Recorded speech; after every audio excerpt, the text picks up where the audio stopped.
હવે આગળ વાત કરીએ તો આમોદ જંબુસર વચ્ચે આવેલ ઢાઢર નદીનો બ્રિજ ખૂબ જ જર્જરિત બનતા વાહન ચાલકો તાહીમામ। ભરૂચના આમોદથી પુરસા તરફ જતો માર્ગ પ્રથમ વરસાદમાં ધોવાઈ જવા પામ્યો છે।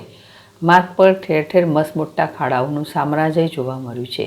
આમોદ નગરમાં અભ્યાસ અર્થે આવતા વિદ્યાર્થીઓ માટે માથાના દુખાવા સમાન આમોદથી પુરસા, કાંકરિયા, માનસંગપુરા જવાનો માર્ગ બની ગયો છે।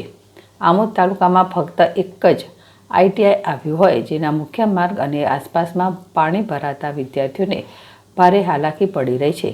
વાહન ચાલકો માટે અને રાહતદારીઓ માટે ખૂબ જ ભારે હાલાકી વેઠવાનો વારો આવ્યો છે। રોડની આસપાસ પણ પાણીનો નિકાલ ન થતાં દૂર દૂર સુધી ખેતરોમાં પાણી ભરાયા હતા।